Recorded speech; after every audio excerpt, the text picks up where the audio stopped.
Welcome back, it's me Lou, and I'm here for another action figure unboxing and review. And today we are looking at this Avengers Infinity War, and we have Thor. Now, this is a figure manufactured by Hasbro.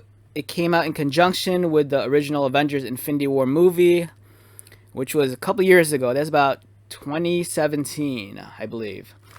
And this is a budget figure, meaning that it was priced at around $10 or under. And during that time, you had two choices. You could either pay the premium and get the more expensive Marvel Legends figure, or if you're a parent and you wanted to buy your child an Avengers toy based off the movie, you had this as an option. It was cheaper, more affordable, and a lot of collectors kind of slept on these figures, but I love them and I think they're worth every penny. The Avengers Infinity War line in particular, I have the entire set. They're still on card and they're hanging together on a wall, and grouped together they look beautiful. It's awesome. So why do I have this figure and what am I going to do with it? Alright, so I already have this figure previously. As I mentioned, it's hanging on the wall, but I ordered this the other day, and I needed it just because a few weeks back I started purchasing those Avengers Mech Strike action figures from Walmart. Those run about under $10, with the exception of the mech suits. Those run more because you're getting a mech suit and a figure. But the standalone figures are under $10. I bought the cap and I reviewed it, fell in love with that line, and it reminded me why at one time I used to love buying the budget toys. For one, they're cheaper. I feel like I'm getting more bang for my buck. And they feel more like toys to me than collectibles. And also the process of being able to rip a bubble off of a card. It's a tactile thing. It brings me back to my childhood when I'd buy a G.I. Joe or a Star Wars figure and rip the bubble off their cards. So, I don't know. It's cool, and I decided, you know what, I wanted a group of Avengers figures, but at the budget price and at that 5.5-inch scale, not the Marvel Legends scale, because I still collect Marvel Legends. I haven't given up on them. I'm kind of, truth be told, I'm a little bit burned out, but I've collected enough of those figures where I probably have enough Avenger figures to make the team maybe 3 times over, if not more. But I see this as a fun new challenge. It's a chance for me to pick up toys that are new to me. They're going to be a little bit more affordable, and when it's all said and done, I'll have a new team of Avengers, and there'll be a smaller scale, and they're more play friendly. Not that I play with my toys.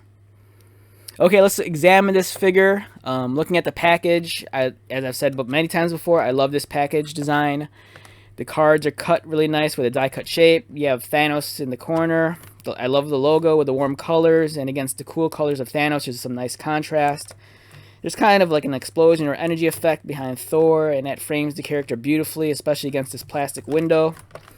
On the right, it shows the play feature. So this line of figures, you get Infinity Gem. I'm not going to say Infinity Stone. I grew up calling them gems. That's what we were taught. They were gems, not stones.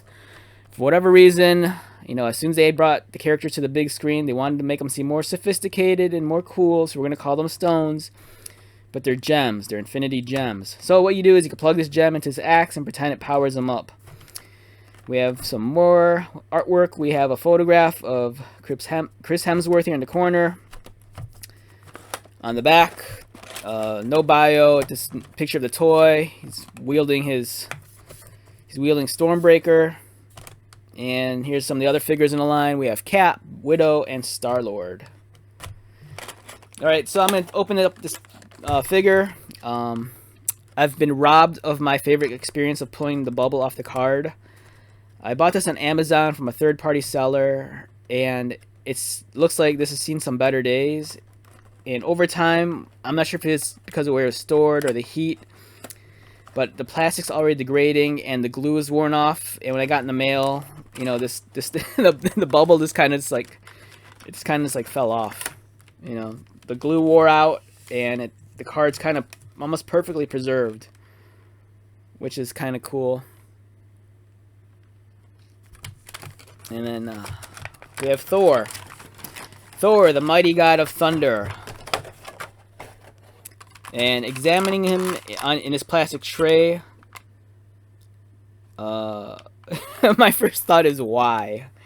Why is he colored the way he's colored? I'm not sure if the camera's catching this, but Thor's his body armor, it's like almost like a it's kind of like a weird brown meets olive green, and then his legs too, they're kind of like a grayish kind of green hue to it. His gauntlets are still brown, so they they still look like they're leather. Thankfully, the face isn't as painted as bad as the Captain America. There's a Captain America Endgame budget figure, and the paint job on his face is horrid. This one's passable. It doesn't capture Chris Hemsworth's likeness, but it's passable. As I've stated with the Captain America figure, the sculpting, what the culprit is, it's not that it's sculpted bad. It's just it's not painted well. But that's what you get with these budget figures. Always expect that the articulation is gonna be limited, and always expect that it's gonna have minimal paint application.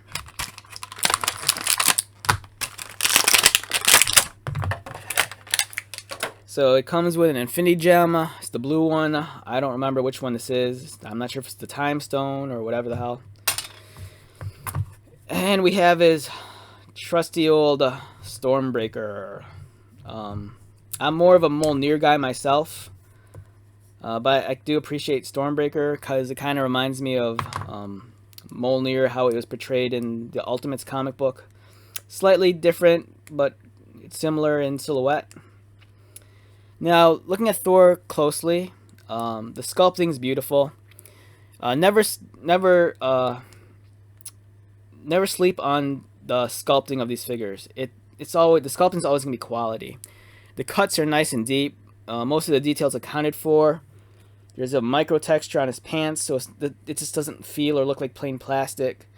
It has all the patterns and details that I think are authentic to the actual film costume.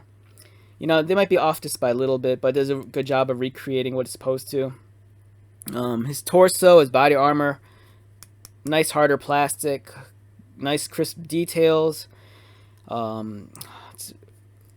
lot of the details are kind of embossed, and so it feels like a relief. There's some, texture to it.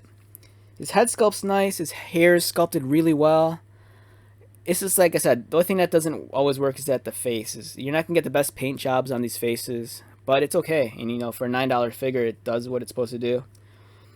Articulation wise, head's on a ball joint. You can rotate his arms up. Elbows bend and they swivel out. No waist swivel. His legs can only kick up, but they feel kind of gummy, so I might do that later. I don't want to risk breaking the figure. Because sometimes the plastics, especially depending on where they're stored, they can become heated, and then they get kind of gummy, and then when the plastic gets too soft, and if it's pinched together by other plastics and you try moving it, you're actually tearing the peg or the joint. You're not actually moving it. So I'll just fix that later. It just baffles me. So this character's in the film, his costume's predominantly, I think, like black and gray with silver and some red highlights. This one's this weird olive green brown kind of deal and gray. It's almost, if I swapped his head off with another figure, I could make this like a G.I. Joe character. It looks more like an army man than it does Thor. But part of me kind of thinks maybe that's a focus group kind of thing, because you always kind of hear about like how toy companies and stuff, they'll group a bunch of kids. I mean, I see this at my mall.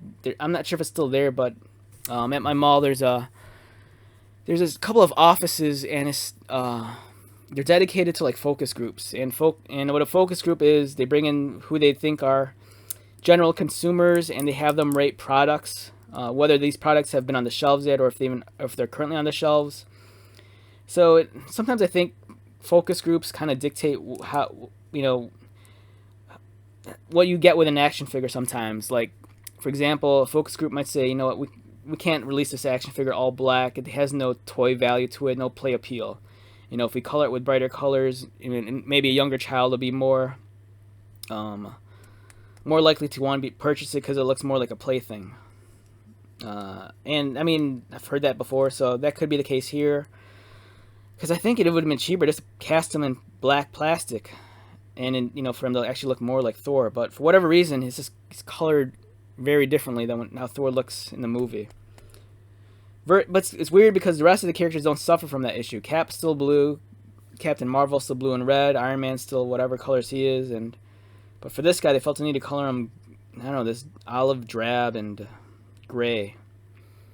But don't that stop you from buying this figure. I think if you can find them at $9 or less, it's great. The accessories are cool. It comes with Stormbreaker. You can take the Infinity Gem and plug it in and pretend it powers him up. He has nice big guns like Thor should have. He can call on the power of the thunder and the lightning and just get crazy and metal on everything. So since we're on the subject of of Thor, let's take a look at some other Thor figures. Another budget Thor figure that you might be able to find this on the shelves, possibly. This action figure came out maybe 9 or 10 months ago. It's budget Thor from the Gamerverse line of Hasbro superhero toys. So this depicts Thor as he appears in the Square Enix video game Avengers, and that came out maybe like 9 or 10 months ago. Initially, I hated the look of this look of Thor. I saw the preview videos of the video game, and I'm like, that looks silly. It looks like they wanted to do their take on the movie armor, but they couldn't do it, and they just kind of modified it a little. But I started playing the video game, and I stared at this figure long enough to realize it kind of looks like Brad Pitt, and that kind of won me over. And the fact that I couldn't fault the figure because it had really, really nice sculpting and details on it, and this cape is cool, even though it's too short. This figure kind of won me over. It doesn't depict the character as faithfully as he looks in the video game, but it's a decent figure. If you can find this at retail, get it. And for me, he does the job perfectly because he'll fit into my budget line of Avenger figures because I need my God of Thunder. And here he is next to Infinity War Thor. Roughly the same height. This guy has more articulation. Hasbro's been good about doing that with their budget figures. Like, even though this guy is $9 or $10, he can move his arm. He has all the arm movement that this guy does, but he could do this. Not only could he kick up, he can kick out. He can bend at the knees, and even has knee swivel. So for a $9 figure, you're getting more articulation. So don't sleep on these guys. They might not look as detailed as a Marvel Legends, but you're paying half the price, and you're getting a fun figure. I'm not saying these are a good substitute for Marvel Legends. I'm just saying that they're not to be taken too lightly because they are quality toys, and I enjoy these a lot. Next, we have a Marvel Legends Thor. There's been so many, I don't know which movie this is from. So I don't think it's from Endgame because Endgame he's fat. I don't think it's from Infinity War because in Infinity War he doesn't have the cape and he has the eye patch. So it might be from Ragnarok, but in Ragnarok he had the gladiator outfit. So I don't know which Thor this is. This could be Civil War Thor, possibly. Either way, it does a great job of capturing Chris Hemsworth's likeness. Lots of details, lots and lots of articulations. What you expect from a more premium action figure, and that's what the Marvel Legends figures are. Thor's a tall guy, so this guy's gonna tower over these other figures. This is like Big Brother Thor, and these are like the twins. So yeah, it's awesome. If I had to rate this figure numerically, my first thought was a 6. But that's not in terms of the quality of the figure. I think the reason why I'd rate him a 6 as opposed to a 7, which I think is a good score, I don't think he deserves an 8, and if it was an 8, it'd be a low 8. Just because of color scheme. Thor's, it's traditionally in the comic books, he's blue, black, red, and silver. In the Marvel Cinematic Universe, he's predominantly kind of like black or kind of like a charcoal with, silver and red on him.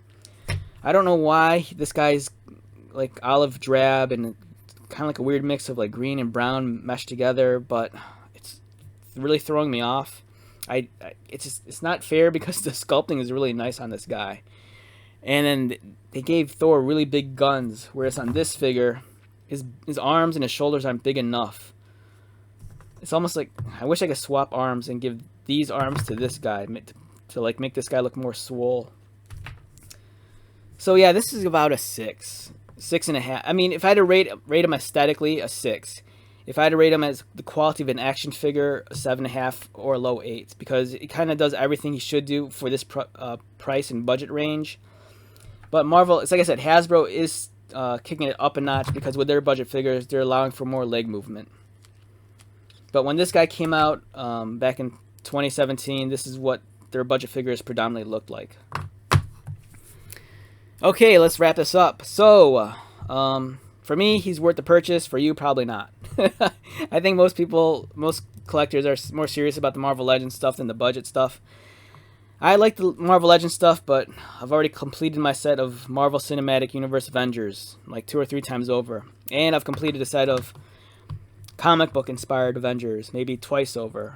And for me, it's like I've been buying these figures, the budget ones, but mostly keeping them on card. And now I have the bug to open stuff, and I want to get these. So, I don't know, that's pretty much just me. So once again, thank you for stopping by and checking out my video. I greatly appreciate it. I hope you're doing well. Feel free to stop by anytime. Take care.